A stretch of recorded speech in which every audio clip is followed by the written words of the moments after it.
नमस्कार, स्वागत है आपका अगली वीडियो में। जैसा कि आप लोग जानते हैं एनसीईआरटी मैथमेटिक्स क्लास 9 हमने कंप्लीट होने की तरफ चल रही है।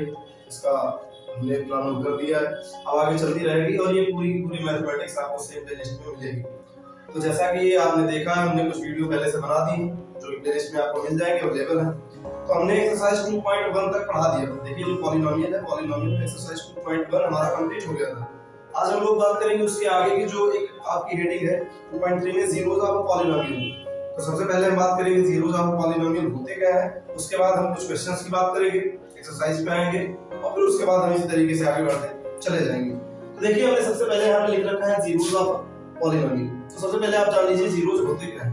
देखिए जीरोस किसी भी पॉलिनोमियल के वो होते हैं जिनको हम उस वेरिएबल के प्लेस पर अगर पुट कर दें तो पूरा का पूरा पॉलिनोमियल क्या हो जाए, जीरो हो जाए। देखिए जीरोस जो है आप नाम समझ सकते हैं, कहने का मतलब अगर कोई भी पॉलिनोमियल है उसमें आपको कोई एक वैल्यू दी गई उस पर्टिकुलर वेरिएबल की, अगर आप उस वेरिएबल की वो पर्टिकुलर वैल्यू पुट करते हैं, अगर आपको पॉलिनोमियल जीरो मिल रहा है। देखिए हमने यहाँ क्या लिखा है, if a is the zero of a polynomial. अगर हम ये बोल रहे हैं कि जो वेरिएबल है, वेरिएबल का जो जीरो है, मतलब सॉरी वेरिएबल की जगह पे अगर हम a पुट कर दें, a is the zero of a polynomial px, then p of a equal to 0। इसका मतलब क्या हुआ कि जहां पर vx है उसकी जगह पर अगर हम a को पुट कर दें तो पूरा का पूरा पॉलिनोमियल क्या हो जाएगा, 0।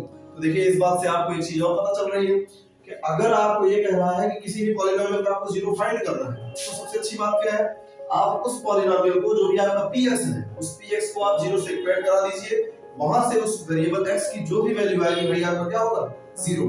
और एक बात और है, इसी जीरोस को आप लोग रूट भी बोलते हैं, ठीक है। तो रूट है, जीरो है, ये सारे के सारे क्या है, सेम है, सिमिलर है। उसके बाद दूसरा हम लोग देखते हैं, दूसरा point, a non zero constant polynomial has no zero. सबसे पहली बात तो कांस्टेंट पॉलिनोमियल। देखिए कांस्टेंट पॉलिनोमियल क्या होता है, हमने इसकी समरी में डिस्कस कर रखा है, फिर भी हम 2 मिनट बोले देते हैं कि कह रहा है कि non zero constant polynomial has no zero. Non zero constant polynomial का मतलब ये होता है कि जिसमें आपके वेरिएबल x की जो पावर होगी वो क्या होगी, 0 होगी। कहने का मतलब क्या है, अगर आपका जो वेरिएबल है उसमें वेरिएबल की पावर 0 है, हम उसको बोलते हैं वो कांस्टेंट पॉलिनोमियल। और एक और यहाँ पर जोड़ा गया है नॉन जीरो, इसका मतलब क्या हुआ, वो कांस्टेंट 0 नहीं होना चाहिए। तो उसके बाद अगले पॉइंट पे आते हैं, कहा जा रहा है every real number is a zero of 0। तो सबसे पहली बात आपको जीरो पॉलिनोमियल आना चाहिए। जैसा कि आप लोगों को पता है कि किसी भी पॉलिनोमियल में उसके जितने भी कांस्टेंट हैं, अब कांस्टेंट क्या हो गए, जो आपका मैक्सिमम पावर का कोएफिशिएंट हो गया, फिर उससे लेस देन सभी के कोएफिशिएंट, और जो आपका कांस्टेंट टर्म है, जो सारे के सारे जीरो हो जाते हैं, तो आप पॉलिनोमियल को क्या बोलते हैं, जीरो पॉलिनोमियल। अब जब आपको पता है कि जीरो पॉलिनोमियल, देखिए यहाँ पे थोड़ा सा डिस्क्राइब करेंगे, जो जीरो पॉलिनोमियल है, अगर ये आप देखिए आपको जीरो गिवन है तो आप x की कुछ भी वैल्यू पुट करेंगे वो सारी की सारी क्या हो जाएगी, 0। देखिए हम यहाँ क्या लिख सकते हैं कि x belongs to real number. अब रियल नंबर क्या है, कुछ भी रियल नंबर आप यहाँ पे x की वैल्यू चाहे 1 पुट करें तब भी 0 आएगा, 2 पुट करें तब भी 0। इसका मतलब आप यहाँ पे कुछ भी वैल्यू पुट करते हैं x की, वो सारा का सारा क्या मिलेगा, 0। तो सारे के सारे रियल नंबर क्या होते हैं, जीरो पॉलिनोमियल के 0 होते हैं या फिर रूट होते हैं। उसके बाद अगला कहा जा रहा है कि a zero of polynomial need not be 0। देखिए कहा जा रहा है कि अगर कोई पॉलिनोमियल है तो उस पॉलिनोमियल का जीरो ही नहीं हो सकता। कहने का मतलब कोई भी ऐसा रियल नंबर उसका 0 हो सकता है जो कि पूरे पॉलिनोमियल को क्या कर दे, x इक्वल 0 कर। वो जरूरी नहीं कि x की वैल्यू हमेशा 0 ही होनी चाहिए। तो ब्रैकेट में कंडीशन और दी गई है कि 0 में भी the zero of any polynomial. मतलब कोई पॉलिनोमियल है, हो सकता है कि उसका 0 अल्टीमेटली 0 ही निकले, लेकिन हमेशा ये कंडीशन नहीं सही होगी कि जो 0 है, यानी कि 0 इस वाले 0 की बात की जा रही है, वही उस पूरे पॉलिनोमियल का भी 0 हो जाए। देखिए अगले पॉइंट पे हम लोग आते हैं, every linear polynomial has one and only one zero. जैसा कि आपको पता है कि लीनियर पॉलिनोमियल क्या होते हैं, हमने सारा का सारा कुछ समरी में डिस्कस कर रखा है, आप पहले वाली वीडियो देख लीजिएगा। फिर भी मैं बात करते हैं कि लीनियर पॉलिनोमियल। देखिए लीनियर पॉलिनोमियल का मतलब क्या हुआ, जो आपका वेरिएबल है, अगर वेरिएबल की मैक्सिमम पावर 1 हो जाए, ये आपका जो वेरिएबल है उस वेरिएबल की मैक्सिमम पावर अगर 1 हो जाती है तो हम बोलते हैं कि पॉलिनोमियल कैसा है, लीनियर पॉलिनोमियल। तो जाहिर सी बात है कि जब आपका वेरिएबल उसकी पावर ही 1 है तो उसके जीरोस भी कितने आएंगे, 1। और यही आपकी एक मोस्ट कंडीशन हो जाएगी। देखिए लिस्ट भी यही है और मोस्ट भी कंडीशन यही है। इसका मतलब अल्टीमेटली आपको एक ही 0 मिलेगा। तो जब लीनियर पॉलिनोमियल हो जाएगा इसका मतलब x की पावर 1, और जब x की पावर 1 तो उसका 0 भी 1। इसका मतलब केवल एक 0 मिलेगा।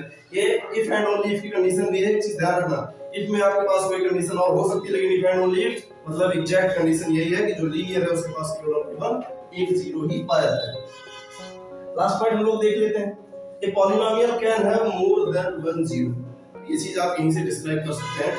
ये कहा गया कि कोई भी पॉलिनोमियल उसके पास एक से ज्यादा जीरो हो सकते हैं। वो किस बात पर डिपेंड करता है?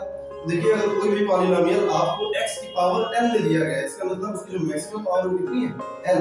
तो आप ये चीज ध्यान रखिएगा कि जितनी भी किसी पॉलिनोमियल की मैक्सिमम पावर होती है उतने ही नंबर ऑफ जीरोस आपको मिलेंगे।